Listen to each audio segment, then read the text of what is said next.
So welcome to another community call where today we actually have a special event and we plan to do a brainstorming session on peer review with Eugene, the founder of Smart Contract Research Forum. I'll let Eugene, you introduce your whole project and everything in a second. But the idea here is that they are also working on a decentralized peer review feature.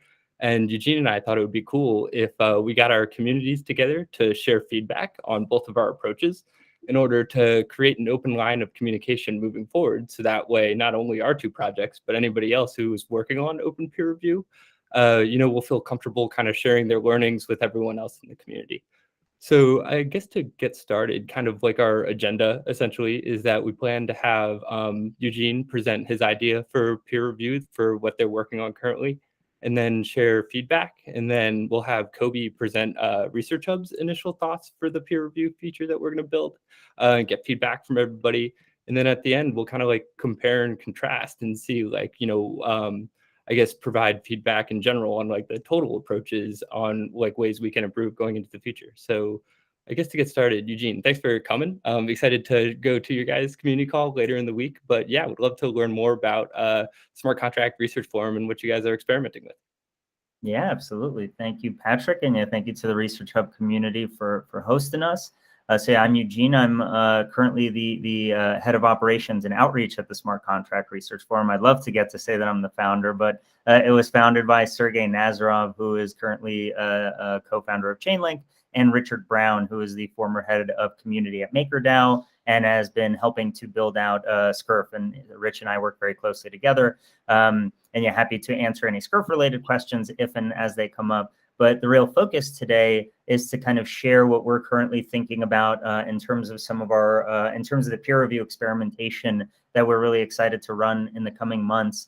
And I see both Nick and Umar both join the call, and they were kind enough to both reply to our open bounty when we were at ETH Denver, and are kind of collaborating with us and helping us make these first round of experiments possible. So very much appreciative to both of them, both generally joining our crew to help out with this experiment and joining today in case I'm missing anything in terms of the thinking and some of the open questions we're delving into. But admittedly, it's very early days at this point still. The goal for us is to figure out what is sort of the minimum viable open peer review experimentation that we can run to provide peer review for independent researchers.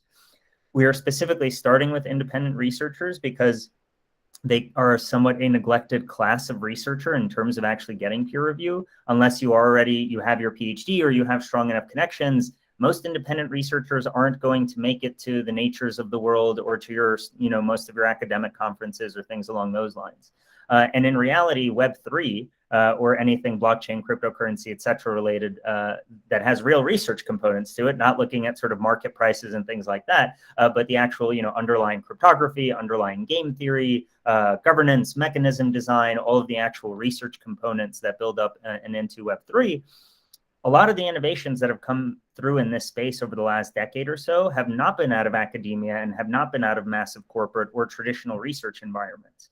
So our logic with kind of starting with folks who are more of the independent researcher class is because they don't currently have this avenue. And we want to experiment with some elements of, just providing it to them for free, paying peer reviewers in the process of reviewing their work, and trying to slowly introduce more and more tenets of open peer review and its various components to understand and sort of A/B test some different approaches towards peer review and see what leads to the best quality improvement of the actual product, as well as generally might provide insights for other domains where folks are thinking of experimenting with or improving peer review. So the way we're approaching it right now is in the next month or so, we are defining a basic peer review process, pulling from different open peer review processes that exist out there. I think it was F1000 and their meta-analysis of open peer review and what is part of peer review. We are not shooting for sort of all of the tenets and it must be open across every possible vector of openness. We are still kind of in the process of this week, next week, defining what is the minimum amount of openness, in our opinion, that will qualify this as open peer review. And we definitely want there to be transparency of, the initial work product, all of the elements of review, and then the final work product, as well as transparency on who did the review. Eventually, we are interested in experimenting with pseudo-anonymity, not full anonymity, but with pseudo-anonymity. If someone can continuously gain reputation being pseudo-anonymous, we are open to seeing that, because we don't want to just immediately assume that everyone on the planet is comfortable disclosing their full identity for a variety of reasons. And so we do want to provide people that kind of protection, or at least option in some kind of fashion. I've already mentioned that a very important tenet for us is actually compensating people for doing peer review, and we are trying to understand the best structure for doing so. The immediate feedback that we got from some of the first faculty members that we spoke to was that, doing it hourly just doesn't feel right for most people. It feels like too big of a jump to go from, effectively having it be service as part of your actual work of being a professor or being part of a conference, to getting an hourly salary for it. So we are very interested in exploring what a rotating fellowship model could look like, sort of having fellows by topic area on 6 to 12-month bases. And again, anyone who would request the review, and eventually, once this actually scales up from a handful of selected groups that are opting into getting peer review to being anyone can apply to getting open peer review, the selection criteria, because we're just not going to have enough people to provide everyone in the world with open peer review, and figuring out the selection criteria of who will get those early access peer review is a challenge that we have not worked through yet. And we're not rushing to, because we still have to run our first experiments where we just select everyone where folks opt in. And again, we don't want to get sort of bogged down by trying to answer all the questions, but understanding what are the immediate concerns that we do need to address, run the experiment as quickly as we can, get feedback from everyone who partook in it, share all of that publicly, and then keep iterating like that until we feel like we converge on a process that's actually working well.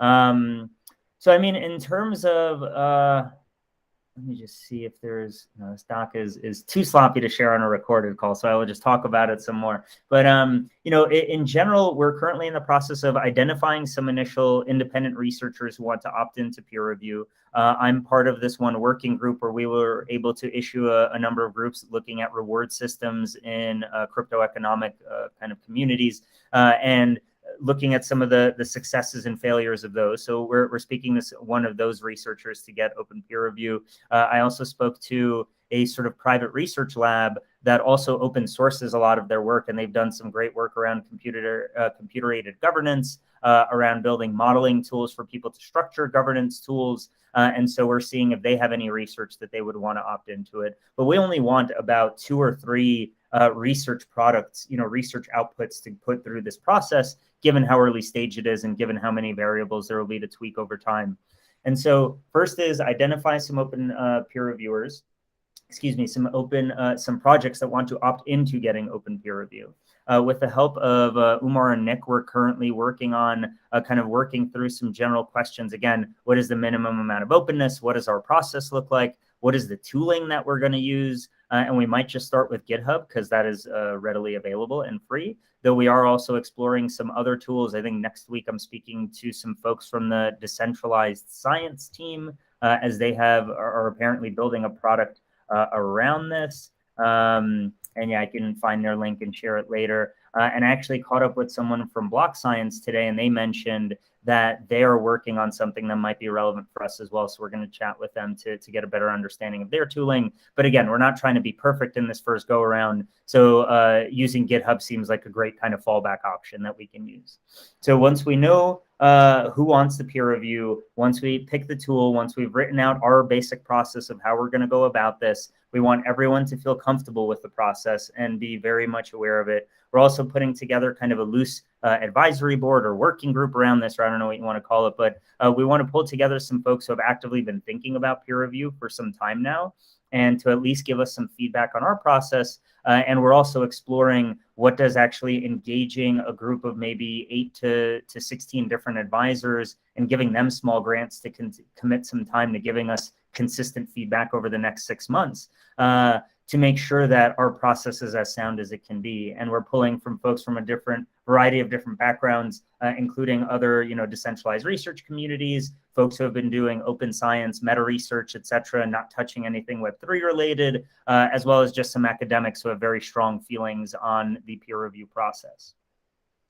And so at this point, again, we're very much kind of mapping out our internal process. We've started talking to some potential advisors. We've started talking to some people who want to opt into peer review. And our goal is that by the end of April and by the Dev Connect Week events that are coming up the week of April 18th at the latest, kind of the week following that, so we can actually propose, here is our peer review process. Here are the 2 to 3 people getting peer review. And then we would do select matchmaking and curate the peer reviewers. So we are not going to do an open call for, hey, who in the world wants to come peer review this paper? We are going to be the ones kind of doing selective matchmaking, saying, hey, this paper touches on governance, but really has a small economics component and a small, CS component. So we need folks from a variety of different backgrounds who can speak to different parts of the paper. And we realize that this curation model is absolutely not scalable. And again, we are not trying to make this perfect to start, but our initial goal, right, if all else is a failure in this, we want to at least provide 2 to 3 people really high quality peer review on their work, right? After doing this experiment, we could realize this took 1,000 hours and way too much effort and it's just not worth it. But at the very least, that is sort of the minimum positive outcome that we want from this first experiment, is to try to actually help a few people who don't currently have a review structure to turn to improve their product, and to share this entire experiment as openly as we can to contribute to the general body of knowledge around how to improve and experiment around peer review. So that's kind of the gist of it. I don't know if Nick or Umar, if either one of you have thought I either missed anything, or if there are any other elements you want to cover that are top of your mind as we're kind of really just starting to write out and doing the research going into writing out our process. But otherwise, yeah, that's kind of the high level, and we're happy to zoom into any of those elements if it makes sense. But yeah, I don't know, Nick or Umar, anything on your mind? Or nothing coming to the top of my mind. I thought you did a good job overviewing everything. Same. I'll just say hi to everyone and Pat, and looking forward to having a good discussion. Cool. Thanks, guys. Yeah, thanks for sharing. So if anybody has any questions, ideas, feedback, feel free to let it fly. One thing that I think is really cool is GitHub can totally work for this kind of thing. One of my favorite scientists is Casey Green, who used to be at UPenn. I think he's at University of Colorado now. But they just put together a crowdsourced review of COVID-19 papers, just kind of organically, just in a GitHub repo where people would share papers and then openly share kind of their personal reviews. So yeah, I think there's precedent for GitHub being able to do the trick here. So excited to see what you guys are able to come up with.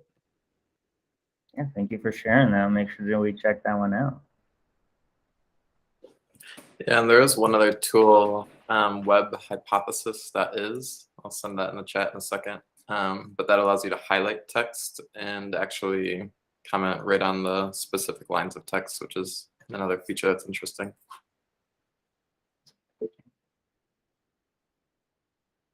Yeah, Kobe, please.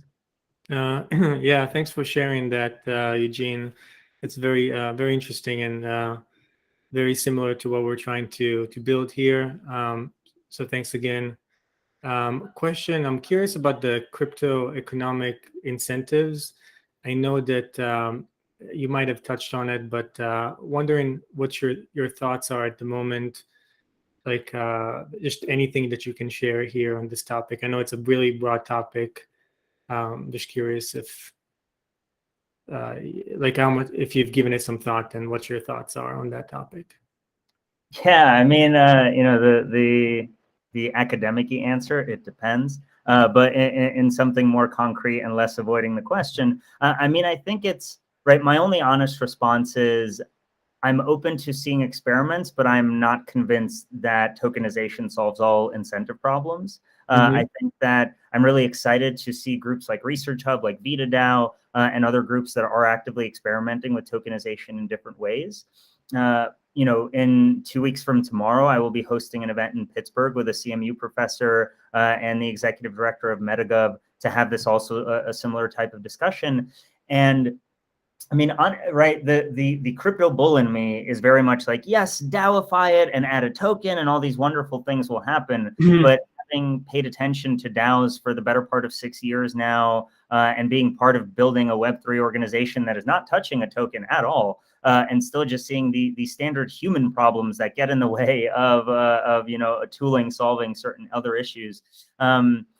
Yeah, I don't know. I think that I would be worried to immediately inject tokenization into peer review, because I think the class of highest quality peer reviewers would be highly turned off by that model.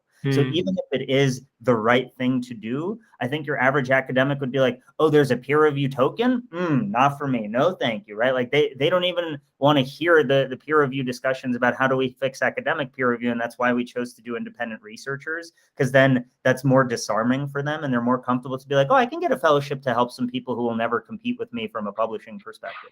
And so would I love to see more experiments along those lines run? Absolutely. Do we plan on tokenizing anything in the immediate future? Not at all. And part of the logic is, again, just trying to think of, right, how do we just start doing some A/B tests and getting some experiments and data under our belt and not just having to read through other people's research, and how do we actually, do our own experimentation? And the actual kind of goal, the way I see it going is, if we can start pulling in academics who are high quality folks to do these kinds of peer reviews, especially for, say, at the PhD postdoc level, that they're still aspiring to, go the tenure track and play that game. And so if we can get them not only excited to get our grant and to help us do this peer review, but they actually want to list it on their resume, and then someone eventually reads that and cares that it's on their resume, that's an important thing that we're shooting for, because that just shows that would be a very clear indicator of the quality of this kind of peer review happening. So we're much more worried to start about how do we maximize the quality of the review being done and of the final product.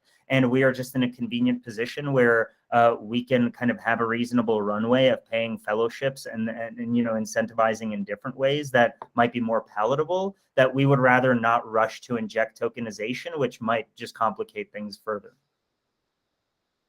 Yeah, thanks for answering that question. That makes sense.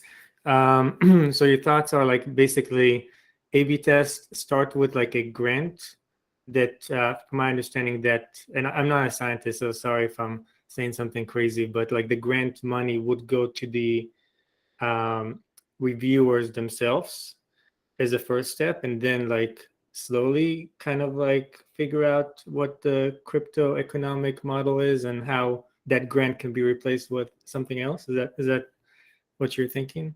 Very open to it. I'm generally, I found myself constantly being in conversations of like, I just want to see how far public goods can get us and how far can kind of grant-based models and not needing that permanent incentive. And I'm very aware, and, I'll be the first to say of like, that will absolutely have its limitations. I just want to know the bounds of those limitations first before saying like, oh, we need a token here. It's like, I don't know, do we? If we just have $10 million a year to give out for fellowship grants for open peer reviewers, maybe that's enough. And maybe that kind of structure can also be made sustainable by getting, consistent commits from the largest crypto foundations, considering they're all swimming in more money than they know what to do with.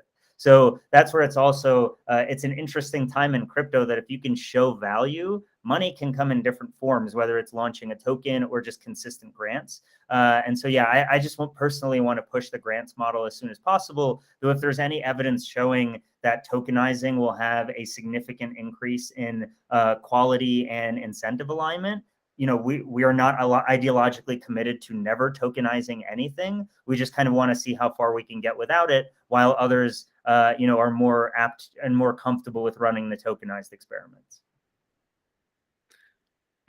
Yeah, that makes sense. I have one final question about the papers that will be eligible for peer review. I know you mentioned like independent researchers, but are you thinking that the papers that will be eligible for peer review will come from the independent researchers, or the independent researchers are the ones that will be doing the peer review? I just wanted to make like a clarification on that. Yeah, thank you for clarifying. So yeah, it would be that the research output would need to come from an independent peer review, from an independent researcher. And I realized I forgot to mention one other aspect of the experiment that we want to run, which is divorcing review and publication.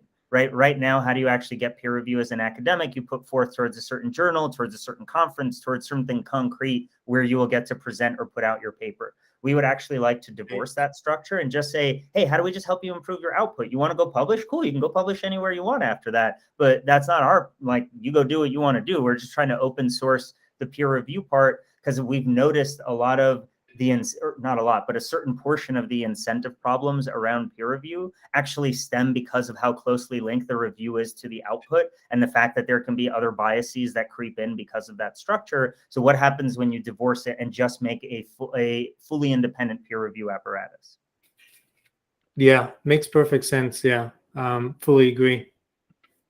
I'm curious what you think about the concept of post-publication peer review, because I do think a lot of the motivation for academics right now, like peer review is part of the publication process, right? And so like you go through a lot of work and like revisions and stuff based on reviewers' feedback, because at the end of the day, in theory, there's a nice line in your CV that comes out of it. And so if you're motivated by like producing better science, which is definitely a better motivation than a publication at the end, I'm wondering if maybe like it could happen.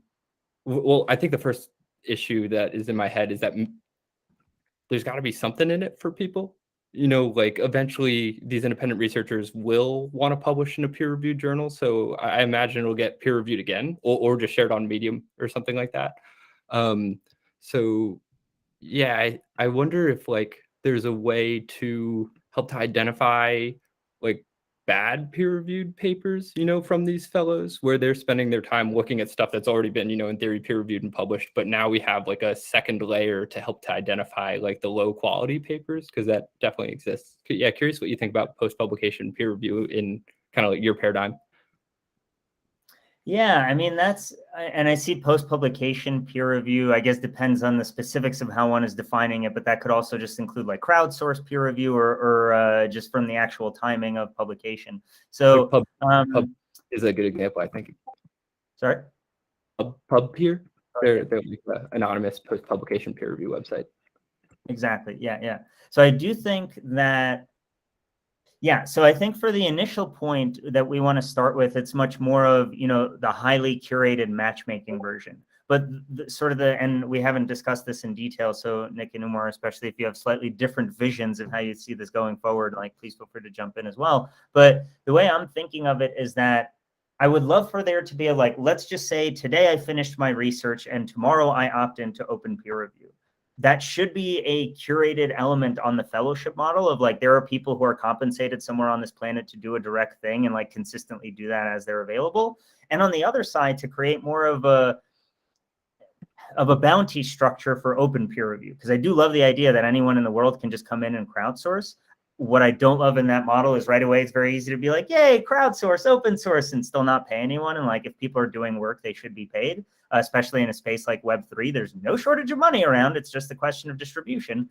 So I think that there are ways to establish those kind of norms where you could have, and I'm hesitant to use the word bounty because I feel like bounties, especially on like mass scale bounties, have a tendency to devolve to minimum amount of work done to get the bounty. Whereas I feel like if you have a deep culture in place before you open up for these kind of bounties, then people will genuinely do it for the work and then just be happy to not have to do it for free anymore. But yeah, I think that that's absolutely one element of it. But also just coming back to what you were mentioning around, theoretically, if someone went through this and then wants to go to a major publication venue, again, the group that we're starting with, I would actually love to know the data. And I don't know how feasible it would be to do this. There would have to be a lot of blog scraping given the Web3 space realities. But sort of what percentage of research outputs in Web3 actually hit any kind of real publication venue by traditional academic standards?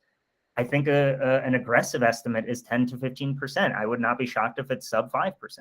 And so, right, like, does Vitalik have a single actual peer-reviewed academically published journal? Like, I'm sure he does, but like go a few notches down in terms of brain power and impact in the space, and it immediately drops to zero, right? And like, I know I was chatting with someone today who's an independent researcher, and he can get his stuff published because he has a PhD and knows all the right people and can still play that game. But your average brainiac sitting behind a laptop thinking of innovations is not worried about like, where is this going? They're probably throwing it up on like Medium or Mirror and tweeting about it, and then either trying to implement it or moving on to the next thing. And that's where we think that's where we want to experiment the most, is how can we, in the short term, how can we just help them improve their product? But then B, with generally what SCRF is building in terms of having this larger research community, how do we immediately get them to plug into like, oh, you just thought of a zero knowledge proof improvement? Great, here are 3 protocols actively building products with that. Do you want to go talk to them? Here's 5 researchers in the academic environment looking at related questions. Do you want to go talk to them if you can collaborate? And a big part of how we're envisioning things at SCRF is intentional facilitation and matchmaking. And so we do want to get to a point where within a year or two, and we incentivize the gathering of what are the biggest problems that people are working on, who's actually working on which problems, and then we want to build the operational infrastructure to connect the dots in between at no cost to any other parties. So how do we really provide this kind of facilitation and matchmaking as a public good in Web3 parlance? One thing I wanted to mention is the possibility of, so I in thinking of like how to incentivize peer review, the strongest incentive is probably financial, but there's also this incentive of like social reputation of like, oh, there's this really amazing peer review that was done of a fantastic paper, and if you go check the author's name on that peer review, it's Eugene Leventhal, and now Eugene has this great reputation because he's known to be someone who writes the best peer reviews, and I guess that does require not anonymous review in order to build that sort of personal reputation. But I'm hopeful that could be another incentive for peer reviewers is let's have transparency. Let's be like totally open about what it is that we think of the papers. And then in that way, sort of build the system where you're actually incentivized to just tell the truth about what you think of something and do it consistently so that you get to be known as someone who does that. And in science today, I think there's already a lot of like social reputational systems. Like, people fight for prestige. They want to be known as someone who published in Nature. But what if we could replace the incentive of publishing in Nature with you have had your paper reviewed by Eugene, Newton, and Einstein, and they all said it was great. And that's an incentive, even without going through Nature, to get peer reviewed and to sort of build that social reputation. Or vice versa.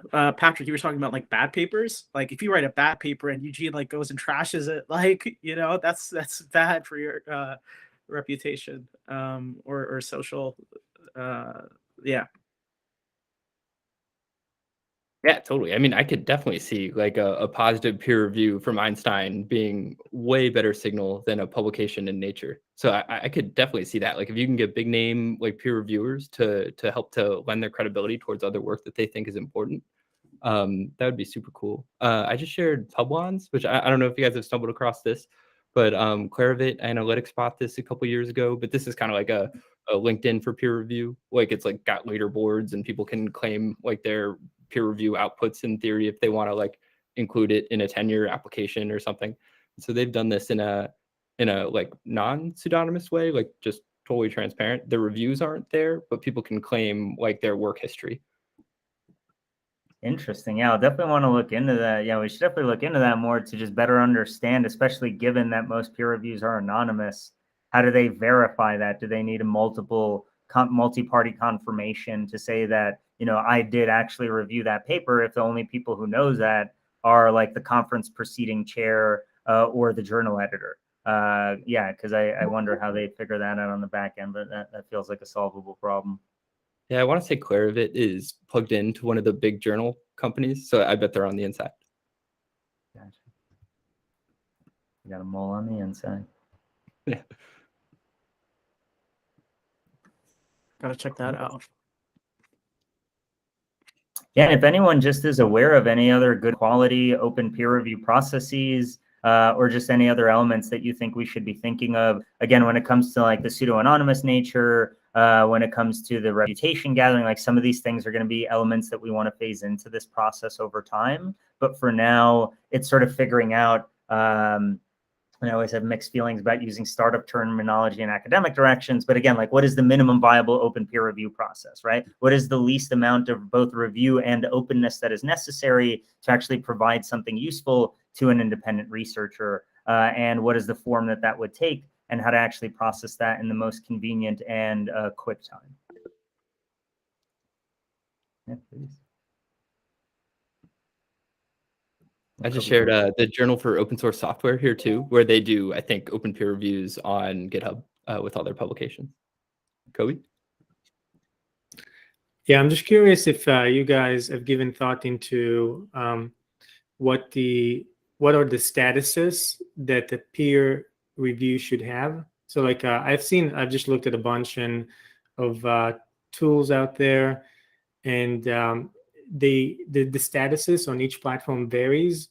And I think that the statuses, it got me thinking about like the status of a peer review and the importance of it, because I do think it has some merit and it needs to be considered. So like I've seen something like approved status versus rejected status versus pending status. So that kind of like gets you, I guess that sort of thinking can get you down the track of like what is the objective of a peer review. But that aside, we don't have to talk about that. I'm just curious, yeah, if you've given thought into the statuses. And in an ideal world, what should these different statuses of a peer reviewed be? Yeah, that's a tough one. I mean, from the perspective that we've been thinking about it, especially in the early stage, not trying to dodge a question, but I think we're trying to dodge having to avoid that, having to avoid answering that too early. That's a tough one, yeah. Yeah, because if we are curating everything and hand-holding through the process, and we will try to make it time-bound in a reasonable manner that is opted into and agreed upon by the reviewers, the reviewees. I don't know, do we have a term for one being reviewed? But for the reviewers, the reviewees, and the advisors. And so we're just keeping this with a tight-knit enough group. All in all, I'm thinking we might be dealing with 20 people across 3 reviews, including our little advisor group to start. So that feels like a small enough group to just, coordinate, manage, hound people, like, hey, why is this taking so long? And just like double check with things. But I feel like that's fundamentally missing the point of the question that you're asking, though.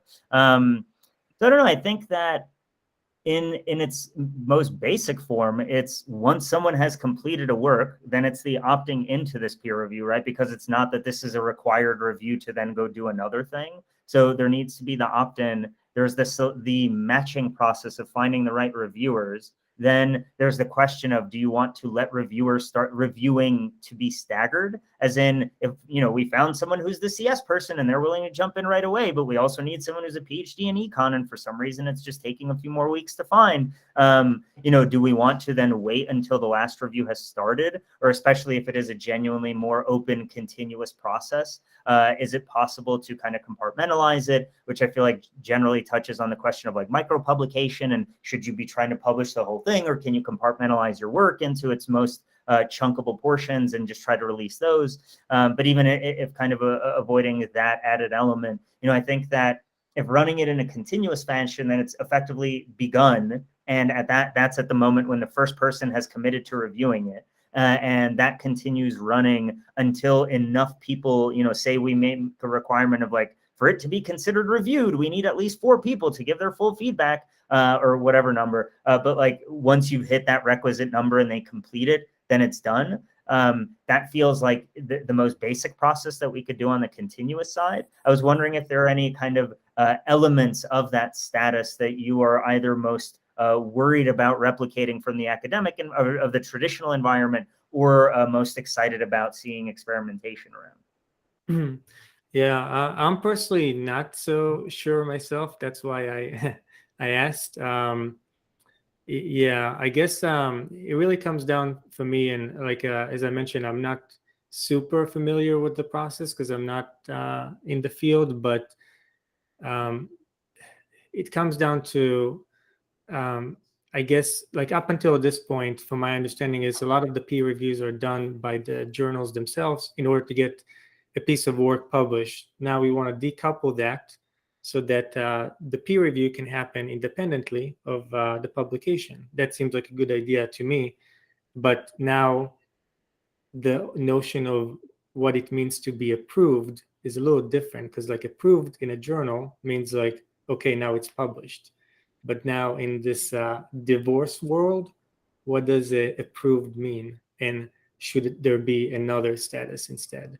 So I don't know. Yeah, I just need to, I guess, something to think about for all of us. Like it's Absolutely. a meaningful contribution to the field, right? In theory, like this is something new that is meaningful and other people should read, I feel like is kind of peer review. Mm-hmm. Yeah, and and I feel like another element there, right? If someone will be seeking a certain version of publication, right? If you go to the Natures of the world, then you will be needing to hit their bar and their version of peer review. I think another interesting open question at this point is, what exactly are decentralized journals going to do? Because within a year or two, there's going to be a bunch of them popping up in different topic areas. And it's going to be interesting to see how they try to either embed peer review process and similarly be a publisher and say, you know, for it to be out of our environment, we have to have it meet our rigor and standard. But on the flip side, I've also talked to enough academics who have both done reviewed and been reviewed a handful of times who are like, I know that part of this lengthy feedback that I got was just so they could look smarter in front of the conference proceeding hosts and just to get to use a bunch of big fancy words to make it look at how much I know. And when they really read it and had a few other people sanity check them on it, they're like, there was like 3 sentences of useful feedback in here. And then like 7 paragraphs of just like running around in circles of the theory to kind of just restate it. And so, yeah, I don't know. I think that is an open challenge and an open issue, and we are not pretending to have a solution for it yet. And we hope to, as we continue running these experiments, so at least in my mind, for the next, say, 3 to 6 months, I'm actually not worried about where things get published unless someone specifically asks us for help around that of like, hey, we don't just want to put this up on our own blog. What are other alternatives of where this can go? And for us, it would be informal channels of like, well, of course, you can use our forum. If you want, we can do a podcast episode about it, right? We're not going to try to replicate something where we're pretending we're a publisher and not a platform. And so I think that's very important for how we're running it. And then as other people take up the mantle of creating decentralized publishing venues, to work hand in hand with them to understand what is your actual quality and rigor that you demand, and how do we close that gap between our two, right? Because if we're consistently outputting here and groups consistently want up here, then how effective is what we're doing? And that feels like we're wasting a bunch of people's time and money, and we should figure out how to better collaborate to get it up to the point where it would be publishable for the people who want that. Because even if someone doesn't want their thing published, they still should have access to a structure that provides them the most intellectual rigor possible, or at least that's kind of our view in starting this. Yeah, no, that's thank you. That actually makes a lot of sense. Yeah, thanks. I would love to see in like a few months, like what are some of the lessons learned? So maybe we can sync back in a few months. Yeah, we can do another swap once we actually have results. Yeah. Malik, I saw you had your hand up a second ago. Yeah, I was just gonna like give like one small comment. Like is I like this idea about like pre-publication review. It could be something like, just to give an example, in medicine there is you know, like CMS, which is the, you know, Medicare services, require certain amount of things from hospitals and clinics. Hey, you should have your labs this way, your EHR should be this way, you should not have coffee on the desk, blah, blah, blah. And then there is this organization called JACO, some of you would have heard of it, which kind of does this process before CMS arrives. And so if you have this like stamping from JACO saying, hey, they are JACO certified, then you know the review process with CMS goes a lot smoother. So I guess your platform is something like that for a journal that if somebody wants to go forward, that hey, this has already been reviewed, and you know, it has gone through a rigorous process, and next step, like, I mean, of course the journal is going to do its due diligence, but it would help the researchers like maybe fast track it. So I like the idea. Yeah. Yeah, and that's one thing where, thank you for the comment. Yeah, and we're actively thinking about, you know, does it make sense to slowly start building relationships with the IEEEs and the ACMs and the top journals that produce some of this Web3 content, to start thinking about how can we be that kind of feeder to fast track the peer review there? Or how much do we want to make an ideological commitment of like, hey, if you want to go to publish in traditional channels, like we'll make an intro if we can, but that's not our game. And we're only going to push towards decentralized modes of publication. And I don't think we're at the point of needing to make that decision. And until there is a healthier landscape of decentralized publishing options, we would rather just watch this ecosystem evolve, because, I think best case scenario, we have 12 to 18 months of active experimentation ahead of us before we come out with some concrete of like, here's what we really think, and here's what we need $5 million for to make possible for X amount of researchers in the space. And we just don't want to rush into making decisions that we don't need to yet. But that's absolutely something that we're keeping in mind and thinking about. Because again, at the very least, how do we give people that rigor without forcing them to say, you must go through that channel to get that rigor? Iona? Yes. Hello, Eugene, and thank you for your enthusiasm. It's very important. I want to ask you if you think that marketplaces would evolve in a different way, especially the data marketplaces. How do you see that? Especially which marketplaces? Sorry, I didn't catch the word. The data market. The data marketplaces. Yes. Yeah, that's a very interesting question that I feel like has a lot of dimensions to it in terms of the changing nature of publication, because we're still kind of presumably in this discussion, we're still kind of talking about text in something that somewhat replicates, wanting to get to a major journal publication. We're not really thinking of like multimodal publication and how do you actually, add the data sets to it or add video components to it or fundamentally rethink the process of what research outputs should be. So I don't mean to give a cop-out answer, but my only honest answer is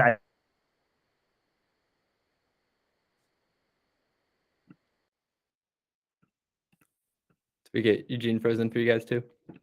Yes. Yeah. Yeah. He's frozen in kind of a funny pose too. This is what I like it. Yeah, it's pretty funny. Cool. Yeah. Let me shoot him a quick DM so he knows that he's frozen on our side. We got about 15 minutes left anyway, so maybe it makes sense to we can present kind of our designs for how we're thinking about peer review and get feedback there, and then call it a day. Kobe, do you mind presenting that quickly? Yeah, sure. Thanks. Let's just see if we could get Eugene back before you dive too far in, because I'm sure he would want to hear this. Sure. Sorry, I know we're tight on time. Oh, is he back? Hey. I did not make my internet magically disappear to avoid answering the question. It genuinely, my Wi-Fi dropped out. My apologies.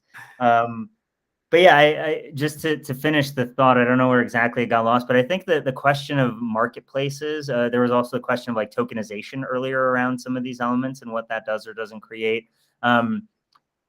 The type of human that I am and the way that I'm wired, I like whenever I hear money entering an equation, I immediately think of like negative incentives coming in, or at least that's how I've seen more from history. That's not to say a blanket statement of like money is evil or something that base, but I just always get worried about groups that rush to the marketplace without building the community and the core value adds first. Do I think there's room for creating marketplaces around secondary, around research, whether it's the data or, like even retroactive funding? You never know which research will be most impactful 20 years from now. So how do you actually set it up so that people can get paid commensurate to impact or things like that? So I think that these are very important questions. I have an itching suspicion I will not be the one coming up with any groundbreaking things on that side, just because I'm always like, well, let's see how much we can do if we just give people grants and like don't set up markets and that kind of thing. But again, that's just one of those where my personal ideology can't help creep into the way I think about it. And that might mature over the coming years as we experiment more and actually get hands-on with it, as opposed to just kind of seeing it as an outsider. Thank you. Cool. So Eugene, if it makes sense to you, we can quickly present kind of what we're thinking about peer review wise, and then hear what everybody thinks. Yeah, that'd be awesome. Cool. Mm-hmm.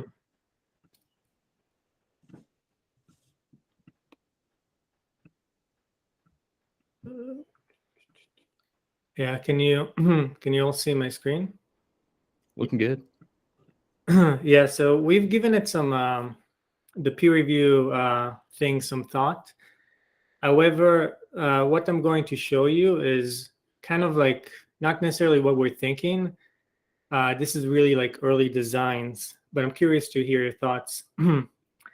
So the starting point, let me take a step back. So the starting point would be in the paper page. Can you see it? Yep. Okay, cool. Yeah. So a peer review section on the right, there'll be a call to action to write a review. Now that is a little bit different than what we talked about, where you have kind of a matchmaking happening between a peer reviewer and the author of a publication.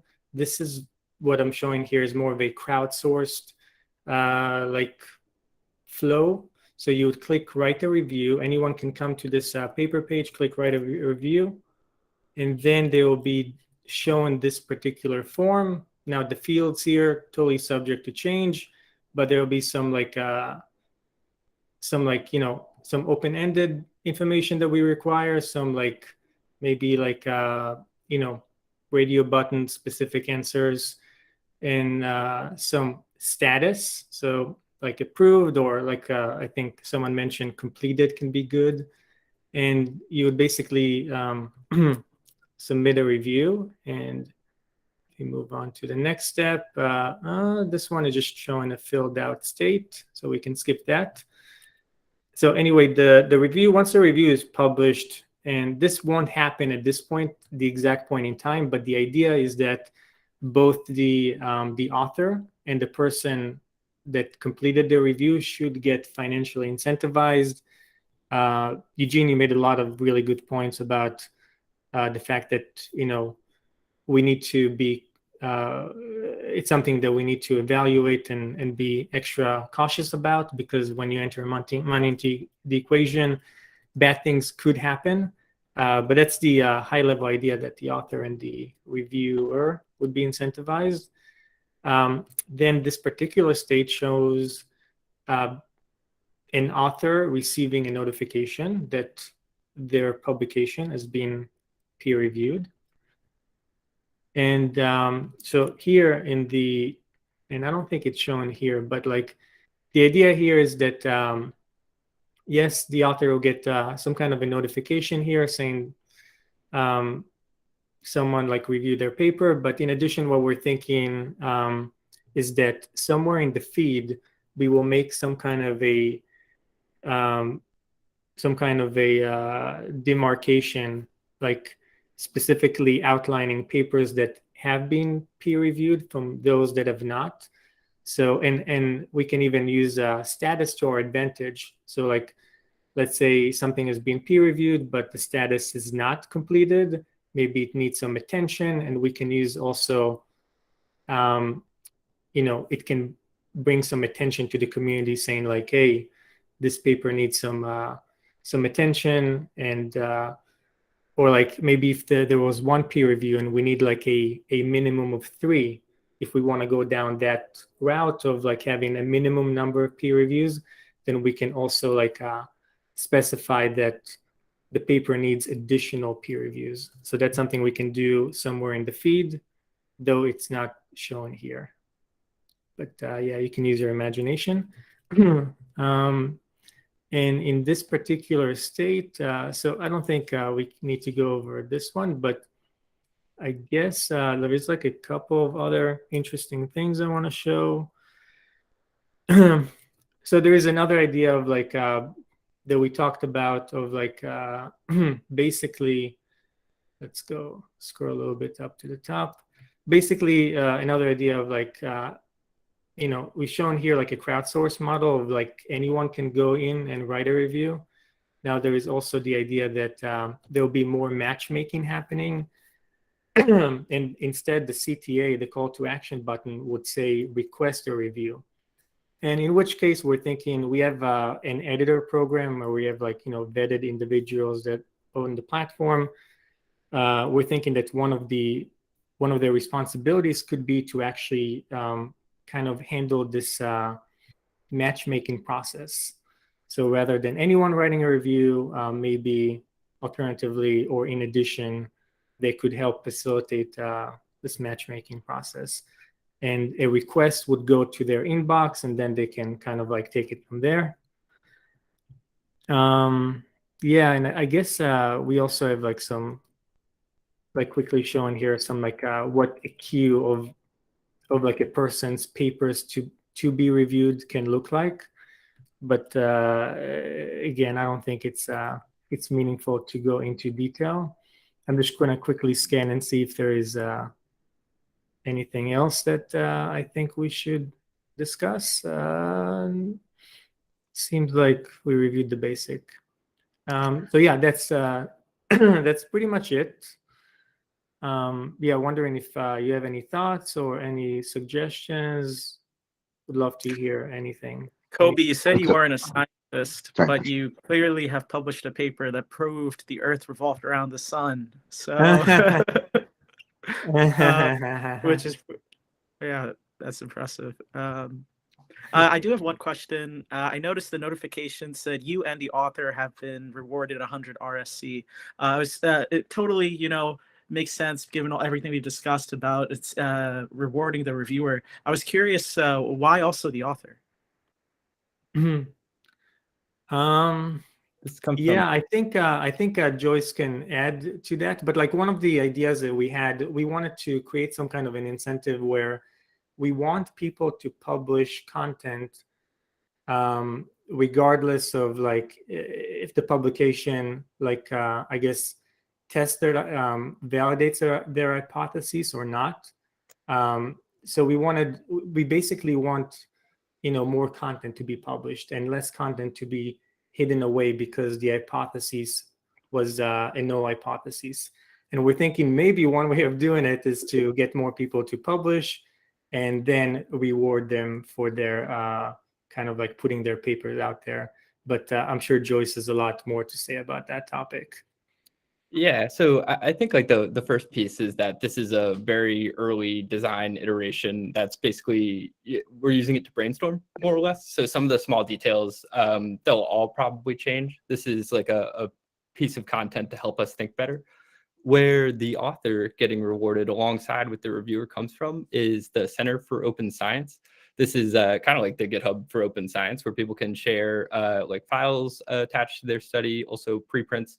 They host preprint servers, and one thing they do that's kind of cool is they add badges to preprints that are uploaded to Open Science Framework, where you can say, hey, did the authors have a conflict of interest? Is there public data available with this study? And was this study pre-registered? And so one thing that Open Science Framework has found is that authors will just say anything here. So they'll say there's a pre-registration, but when you go and look at the pre-registration, it actually has nothing to do with the study and how it was actually conducted. And so Open Science Framework is thinking about collaborating with us in a way where they want to award tokens to anyone on the internet who can essentially verify that this pre-registration is descriptive of the methods used in the study. Same thing with the public data, same thing with the conflicts of interest. And so their thinking is that they want authors to have an incentive to go through this added layer of scrutiny. And so if the author makes a little bit of money and the peer reviewer makes a little bit of money, it's a win-win-win situation. And so that's kind of coming from the Center for Open Science's thought process. I think one other important part of our peer review feature that we want to do is have some kind of like numerical score associated with the review.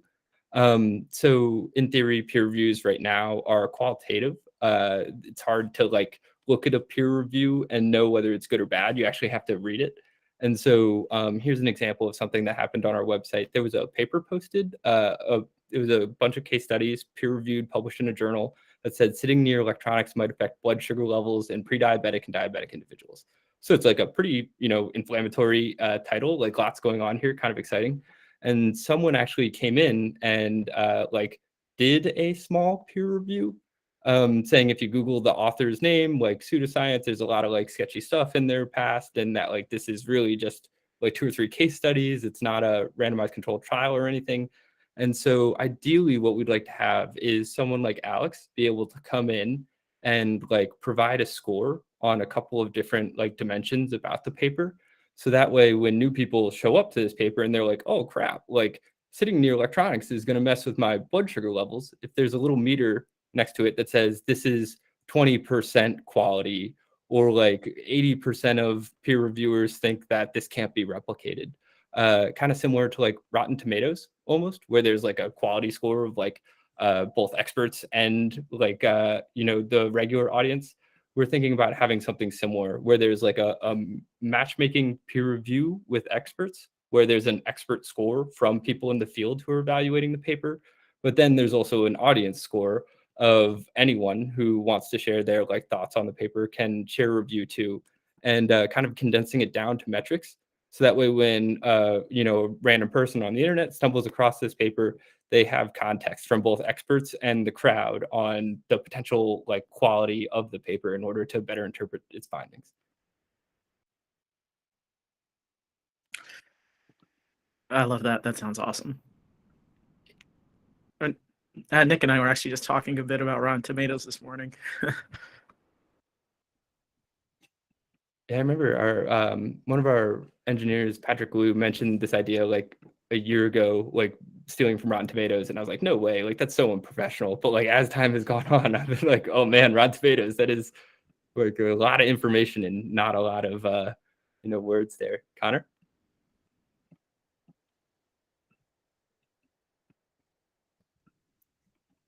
Connor, do you have a question?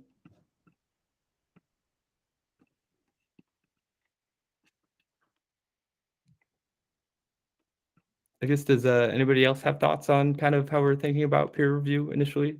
We're probably not going to start building this out for at least a month or 6 weeks. Safik? Yeah, so I was also just concerned about how we will manage the quality of the reviews to begin with, right? So, for example, how do we prevent somebody from doing just the minimum amount necessary and gather a lot of RSC?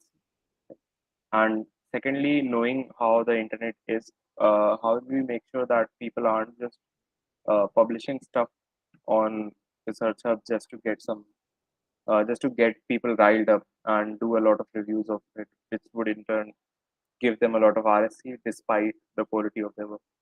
So they could be inflammatory. For example, the paper you showed us. So they could say something weird like sitting near electronic gadgets can harm diabetic people.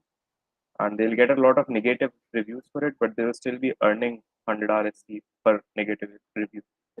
So how will we make sure that that doesn't happen a lot? I think the short answer is human moderation. So kind of in the same way that our forum exists now, like we get a lot of spammers who post things just to earn RSC. And the way we combat against it is having a bunch of awesome humans who are like manually essentially curating the content within ResearchHub. So this process would likely also be overseen by a human. So if a like editor wanted to recruit a peer reviewer, there would be like a person-to-person contact point there where if the peer review was not sufficient, the editor would be able to let them know in order to give that feedback before it was actually published openly. In addition, like if crowdsourced reviews came in and a bunch of them were low quality, just trying to earn tokens, essentially, the editor would have the ability to essentially remove like peer reviews that are clearly not like well-intentioned and are more about earning tokens. So yeah, I think a human element to like individually have an opinion on whether a crowdsourced review is quality or not is probably what we'll start out with. But you're right, there's going to be like a million ways people game it. So I'm sure it'll iterate like a ton over time.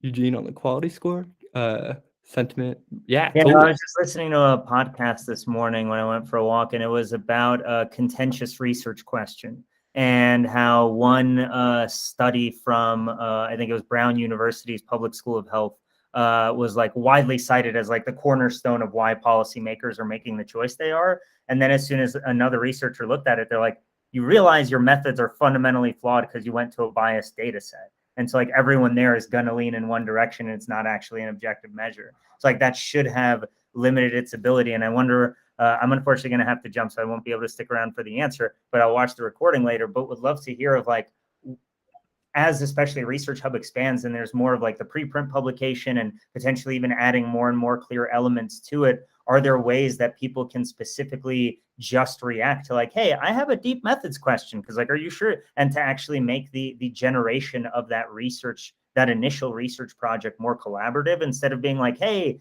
here's me emerging out of my research bunker world, look at my work. It's like, well, no, let me start sharing this ahead of time. But I realize like that's such a huge culture shift. Like that is so not the norm of research, and that would scare away a lot of researchers. And I've even seen folks jump into the Web3 space of like, how do I make sure no one steals my idea? I don't know, you build it first, like just go do it. And like that's really the only way you could guarantee something like that. So yeah, research in public and like doing much more of that out in the open. So short answer, pre-registrations. I think pre-registrations are awesome in that they make research higher quality, and that you have to outline your plan for the whole project beforehand. So that way people can like basically share criticisms beforehand. And if you deviate from that plan, the results are put into question. So I think pre-registrations are like amazing tools that should be used more and would increase the quality of research. Open Science Framework, again, has done some awesome work there where they'll pay people like $1,000 to share a pre-registration, and then they earn it like on the eventual publication of the study. So I think that's one way to do it. I like the idea of multidisciplinary reviews. There's like the Cochrane format for reviewing papers has different stuff like methodology, 1 to 10, like, is this like state of the art? Is it like a standard procedure? Then they'll have like statistical review. And so they break the paper down on like different axes, and like each axis is kind of like has a separate expertise. So I think it would make sense to have like, interdisciplinary, like bunch of different expertises of reviewers to come in to share their opinions on a paper. Does that help to answer the question? Yeah, no, that was good. I appreciate that. And I'm just dropping some info to stay connected. I hate to be rude, but I do unfortunately have to jump. But yeah, thank you, Patrick, for inviting, and thank you all for a great conversation. I really enjoyed it. And I just messaged if anyone wants to join the Thursday one and hopefully get ResearchHub presenting to our community and turn the tables a little bit. Would love to have as many of y'all join as are available. So yeah. Yeah, one last thing, Eugene. I mean, this opens the discussion for property rights and the digital tokenization of the property rights. So this could be something for the marketplace, like as you mentioned before. Absolutely. And that's where I'll just plug VitaDAO's work, because I think what they're doing in terms of IP NFTs is a really interesting structure. And I'm really excited to see more groups specifically focusing on the patent ownership or the IP rights around their work, and how we can benefit from that as it rolls out. So I appreciate you plugging that out. Yes. Thanks for joining, Eugene. See ya. Yeah. Cool. Yeah, thanks everybody for providing feedback. I will talk to Eugene and get a link to their projects, Telegram or Slack, and share. So if anybody wants to go over there and help provide feedback, it would be awesome to get some like cross-pollination of ideas going on. Yeah, I guess so. Thanks again, everybody, for sticking around for the hour, sharing thoughts on peer review. Is there anything else, any feedback that anybody has for us for the next week?